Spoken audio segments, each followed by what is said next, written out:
The Table Rocks are among the most popular hiking trails in our region, and the botanical treasures they offer are one of the major reasons why. Ask any hiker on the trail between March and June, and they will likely tell you the spectacular and diverse wildflowers are one of the attractions that prompted their visit. The casual admirer of the beautiful wildflowers might not realize that the botany of the Table Rocks makes them one of the most biologically unique and important areas in our region. The diverse plants of the Table Rocks attract educators, students, and BLM and Nature Conservancy botanists, as well as amateur plant enthusiasts from all walks of life. The Table Rocks are botanically special for several reasons. They are a crossroads of several different ecoregions and consequently contain plants unique to those ecoregions. They represent the moister Umpqua and Willamette Valleys to the north, the warmer, drier Central California valleys to the south, and the Great Basin to the east. Due to the convergence of ecosystems, the sheer number and diversity of plants that occur here are truly amazing. The Table Rocks are home to many unusual plant species. These include several endemic species, that is, species restricted to a narrow geographic distribution, such as the Southern Oregon buttercup. This flower is endemic to central Jackson County. It grows on both rocks, but the upper Table Rock Trail is one of the best places to find it. Likewise, the Henderson's fawn lily, one of the most prominent and admired wildflowers on the Table Rocks, is endemic to southwestern Oregon. The dwarf woolly meadowfoam is an even narrower endemic, occurring only on the tops of the two Table Rocks and nowhere else in the world. Several plants of the Table Rocks are near the northern extent of their range, and are thus rare in Oregon, though they occur elsewhere further south. The Table Rocks provide a unique opportunity to see, in a relatively small area, several distinct plant communities or habitat types. There are 4 distinct plant communities present on the Table Rocks. Keep in mind that nature is more complex than our descriptions. These communities often overlap and do not have definite boundaries. As you begin your hike on the Table Rocks, you will find open grasslands dotted with shrubs, the occasional ponderosa pine, and stately white oaks. This is the oak savanna. It is appropriate the community is named after the oaks, as they provide homes and food for a variety of wildlife in this habitat. Some of these oaks, though modest in size, may be 300 to 400 years old, placing them among the oldest trees in the Rogue Valley. This means that some of the oaks we see today were providing the Native Americans with acorns before Euro-American settlement began. They are a living link to our region's history. While the white oak serves as a keystone species, a species that is the central supporting element of a healthy ecosystem, it is but one of many noteworthy plants in the oak savanna community. In the spring, a pageant of wildflowers comes into bloom, including common camas. This beautiful purple here is called camas. Camas is a very important plant for native cultures. Although the native people of this area didn't have any form of agriculture, they did extensively manage the landscape by using fire. And in the case of camas, they managed their camas fields by removing death camas and ensuring that camas fields were large with lots of resources. In fact, they described the camas fields as looking like an ocean of purple. Camas has an edible bulb that was collected by native cultures, still is today. And the native women would use their digging stick made from a very hard wood to dig out the camas bulb. Once they dug out the camas bulb, they would put it inside a burden basket, which is very similar to a backpack. Only instead of 2 straps, you've got 1 strap that goes around your head. After they'd collected enough camas bulbs, they're going to dig a hole in the ground 3 to 5 feet deep. They'll put rocks at the bottom, light those up using fire to get them red hot. Once the rocks are red hot, they're going to cover those with dirt, put leaves and grass, put the camas bulbs there, cover those with leaves and grass, more dirt, more red hot rocks, and then cover that up. And basically what she's done is created an oven in the ground. Now those camas bulbs are going to bake for 24 to 48 hours, and depending on the length of how long they cooked, they would either come out as a rich, thick, sweet syrup, or they'd come out hard and they would grind them into flour for future use. This yellow flower has leaves that look very similar to parsley. It's actually where it gets its name. It's called desert parsley or biscuit root, because the native cultures also would use the root of biscuit root, bake it in the ground, and then grind it into flour for future use. You will also find Henderson's fawn lily and Brodea. So this is the Southern Oregon buttercup. We know it's the Southern Oregon buttercup based on the rust color that we see on the underside here. And what's unique about the Southern Oregon buttercup is we find it only here in Southern Oregon, meaning it is endemic to just this region. This beautiful violet flower, which looks like a comet, is called Henderson's shooting star. So this is called the cat's ear lily, and it gets its name by the fuzz inside, which kind of looks like the inside of a cat's ear. As far as native cultures go, most lilies have an edible bulb, and in the case of the cat's ear lily, it does as well. This white flower is called prairie star because the petals look like a star. This delicate flower is saxifrage. This is called blue-eyed Mary or purple lips, two of the common names. This plant is called yarrow. Yarrow is a very important medicinal plant. If you've ever been cut, you've been out in the woods and far away from your vehicle, you can take a yarrow leaf, wad it up, get the juices out, apply it to your wound, and it will stop the bleeding. It's a coagulator, meaning it stops bleeding and makes it turn into a scab. You can also drink a tea of yarrow to treat fever or if you've got a cold. It's a very important medicine, yarrow. You will also find fields of Clarkia. This purple flower here is called lupin. It gets its name from the Latin lupinus, which means wolf. Lupin is quite poisonous, and when the settlers came through this area, they called it wolf because it's what also wolves they believed would kill their livestock, just the same as lupin can be toxic to livestock. It's got leaves that look like fingers, which is one way that you can tell that it's lupin.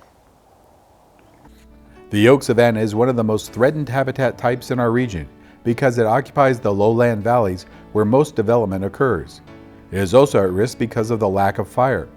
Frequent fire occurs naturally in this environment. Additionally, Native Americans helped to further shape this community by intentionally lighting fires as a land management tool. Frequent fire in this environment helps ensure a healthy acorn crop, an important source of food for the Native American people of this region. Fire prevents Douglas fir saplings from taking over, decreases insect infestations, and prevents the growth of a thick underbrush that can result in an extreme fire situation. Today, land managers have the complex job of working to protect the oak savanna by incorporating fire in this environment while also protecting private property. As the trail continues up towards the top of the Table Rocks, the slope steepens and the ground becomes rockier. Fewer large trees are present, but a denser growth of shrubs.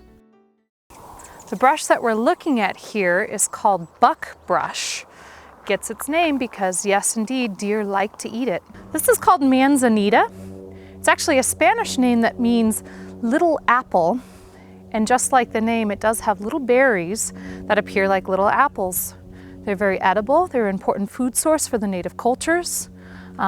They would grind them up using a mortar and a pestle, and they would apply them to acorn meal or acorn cakes for sweetener. They also would make a cider out of the berries.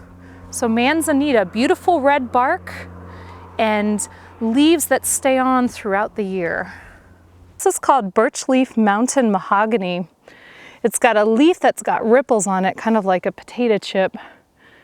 Birch leaf mountain mahogany is an incredibly hard wood that was used for the digging sticks and digging up the roots like camas bulbs. It was also used in making spear shafts for the atlatls that were used by native cultures. This is the chaparral community. These shrubs are adapted to hot, dry conditions and harsh rocky clay soils, and they are especially well adapted to frequent fires. In fact, many of these shrubs depend on fire for regeneration. Buckbrush seeds will only germinate after a fire, while manzanita resprouts from its resilient deep root mass after a fire. The leaves of these plants contain flammable oils that actually help them burn. The chaparral community is also a great place to see wildflowers. This bright red flower is called Indian paintbrush because it looks like a paintbrush that's been dipped in red paint. You'll also find cat's ear lily, prairie star, and yarrow. This is called larkspur because it's got a spur on the back of the flower here. Beautiful purple flower, a little white in the center. We're looking at death camas here. You can see there's a pretty big difference between the common camas and the death camas up here on the table rocks. It's just about to bloom and it's going to have a cream-colored wildflower. Now the thing that doesn't look different is the bulb. They look very similar. Native cultures, as mentioned, would remove the death camas bulbs from their camas fields to make sure that they wouldn't make a mistake. But if they weren't exactly sure, they'd take a little nibble of the death camas bulb, and if it made their mouth numb, they knew it was death camas. Now medicinally, a numb mouth is great for toothaches. The bulb was also used, they would grind it into a fine poultice, apply it to a sprain or a bruise, and that would take away pain. 3 other plants found in the chaparral community are vetch, Oregon sunshine, and granculomia. So we've got 2 more examples of the wildflowers that we find here on the table rocks. This beautiful purple flower is called oocow. And then this bright orange flower that we see that's got this curve here is called fiddleneck because it looks like the neck of a fiddle. Clarkia, and Henderson's shooting star blooming beneath the shrubs. On the slopes below the andesite lava cap that makes up the top of the table rocks, the landscape makes another change into a different plant community, the mixed woodland. This community includes deeper, richer soil that supports denser stands of many different types of trees. This is the black oak, and the way that we know that is by looking at the shape of the leaves. This outer line here is called the lobes, and these lobes are pointed, so black oak has pointed lobes. So this is a white oak, and the reason that I know that it's a white oak is if you look at the lobes of the white oak, they're rounded. So rounded lobes tells you white oak. So we're looking at a madrone tree here. It's got beautiful red bark and these broad leaves that actually stay green throughout the year. So it's a broad-leafed evergreen. It looks similar to the manzanita because they're in the same family, and just like the manzanita, madrones have an edible berry. Now, unique that we have a broadleafed evergreen here in Southern Oregon because most of the time you find broadleafed evergreens in tropical locations. Southern Oregon is not tropical, and somehow this broadleafed evergreen, madrone tree, has adapted to surviving here in this region. We're looking at a ponderosa pine tree here, and the way that I know that is, look at the needles. When you see groupings of 3 needles, this tells you that it's a ponderosa pine in this region. The other thing to notice about the ponderosa pine is the bark. It's so beautiful. It looks like pieces of a puzzle, almost like you could take that tree apart and put it back together again. You can use your nose to find incense cedar. We're looking at another species of tree that we find here on the table rocks as you get a little higher up and along the trail. You find it in the mixed woodland. It's our state tree. It's called the Douglas fir. Douglas fir eventually here during the springtime will sprout out a little green fresh growth. That fresh green growth is edible. It's very rich in vitamin C, and a lot of people like to make a tea out of it. So 2 of the major changes that we've seen in our forest lands and ecosystems here in this region are 1, the exclusion of fire, which has dramatically changed what our forests look like. As mentioned, our forests look like thick brush and a lot of debris that can turn into extreme fires in the future. The other change is the introduction of non-native species. They can be anywhere from the star thistle or the blackberry, which is considered a noxious weed. Literally, it causes harm to wildlife and to other native species. Another non-native species is grasses. Most of what we see are seasonal grasses that leave a thick layer of thatch, which allows fire to move through and have more fuel to burn hotter. If you were to go back before the white settlement, what you would find is native bunch grasses. Native bunch grasses stay green throughout the year. Because they stay green throughout the year, they provide food for deer and elk. They also prevent fires from becoming too extreme because they're always holding moisture. In addition, their roots are very thick and strong, and they hold the soil down where it needs to be. In this section of our Table Rock hike, we still see some of our native bunch grasses, which is an example of what our forests look like before the white settlement. Wildflowers are not as abundant in this shady environment, but there are a few standouts, such as red bells, cat's ear lily, false Solomon seal, starflower, and western columbine. This beautiful purple flower is called hound's tongue. It gets its name by, if you were to look at the leaf, it looks a lot like the tongue of a hound dog. So this plant right here is called wild celery or Indian consumption plant. It's an important food source for many native cultures. For the Shasta people, it's a sacred plant. They would use it, burn it in ceremony to clean the energy, kind of like sage or juniper is used. It smells just like celery and was collected when it first came out of the ground. At this stage, it's a little late, but in a little bit, it will have little seeds that you can use in stews.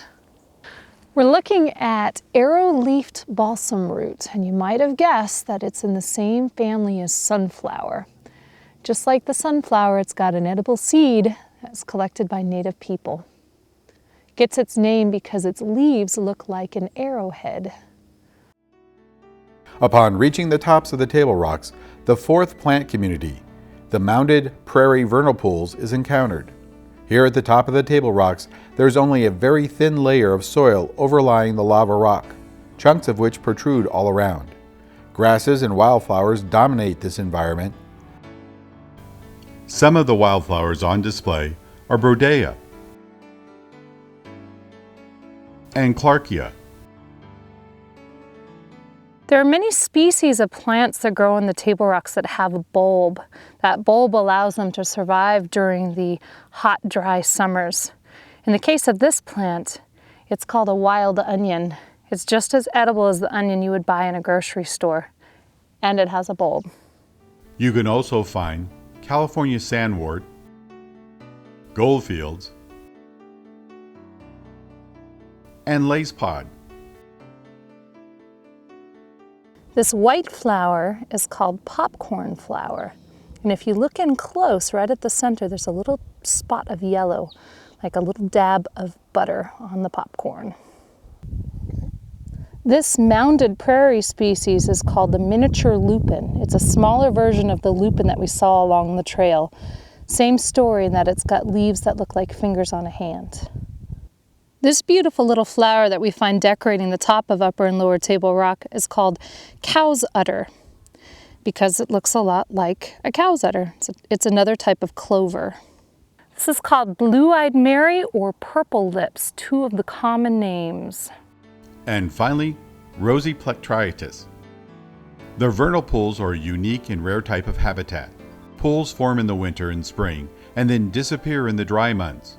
As they dry out in the late spring, rings of wildflowers bloom in the remaining water and around the edges. One of these flowers is the dwarf woolly meadowfoam, which grows only on the tops of the two Table Rocks. So the dwarf woolly meadowfoam grows along the edges of the vernal pools. So as they dry up, you get to see how far out the vernal pools would normally be during the wet season. There's carpets of it here. Another of the vernal pool wildflowers, Downangia, forms such a dense carpet of violet flowers in the early summer, it creates the impression of water in the pools reflecting the blue sky overhead. You are now at the top of the Table Rocks and have traveled through and seen 4 distinct plant communities. The next time you go up the hiking trail, See if you are able to identify each community and their differences.